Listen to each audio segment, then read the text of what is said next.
On parle avant tout d'une machine qui consomme du fuel, qui consomme du temps en ressources humaines, et donc c'est tous ces éléments-là qu'il faut intégrer dans un chantier d'ensilage. Et on voit toute la difficulté de mettre en place des expérimentations. Aujourd'hui, je pense que c'était un bon round d'essai pour les collègues d'ECUMA pour mettre en place une méthode pour mesurer les éléments. Kelvop cette année organisait sa deuxième édition de Défi Ensileuse, et donc ils nous ont associés à cet essai pour travailler de notre côté les questions de débit de chantier et de consommation de carburant en fonction des réglages des machines. Point positif, c'est qu'on a réussi à tester la consommation de carburant.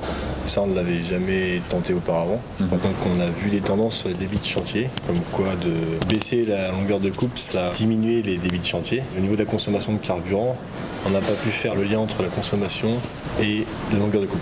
On est vraiment en conditions extrêmes sur des maïs très secs, des grains très durs, en plus du dégât de gibier, une parcelle pas trop homogène avec de la pente. Donc le contexte pour l'expérimentation était compliqué. Malgré tout, ça nous a permis d'avoir des références qui donnent déjà des premières tendances. Il y a eu notamment une ensileuse qui est tombée sur un bout de métal en plein milieu du champ, donc ça a bouleversé l'essai. Ça a eu une incidence sur les temps et donc sur les débits de chantier. Dans les essais, il y a aussi de la vraie vie. Et dans la vraie vie, c'est que même si le cadran dit que tout est bien, et ben le zéro de butée qui a sauté fait que même si c'était mis à 1 mm, c'était à 1,6. Au début de l'expérimentation, avec la butée à 1 mm, on avait quasi du 70 FG, et une fois qu'elle a sauté, on était descendu à 40-45 FG. Et dans la cabine, ça se voit pas, derrière, ça se voit. Et donc, dans la vraie vie, on regarde dans la machine, mais on regarde surtout en sortie pour voir si effectivement il n'y a pas eu un souci mécanique qui n'a pas pu être détecté en machine.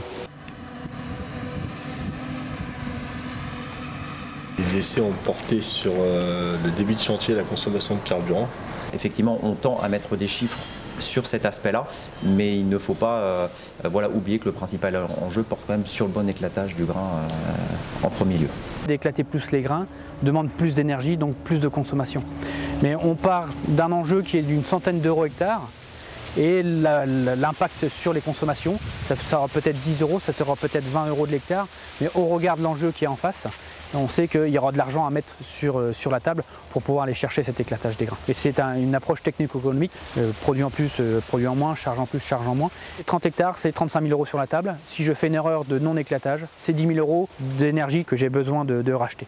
Donc pour 10 000 euros, une personne, toute la journée, à mesurer la qualité. Et la qualité, c'est deux choses. La longueur de coupe que l'éleveur s'est fixée, entre 14 et 18, 1 mètre, en mesure.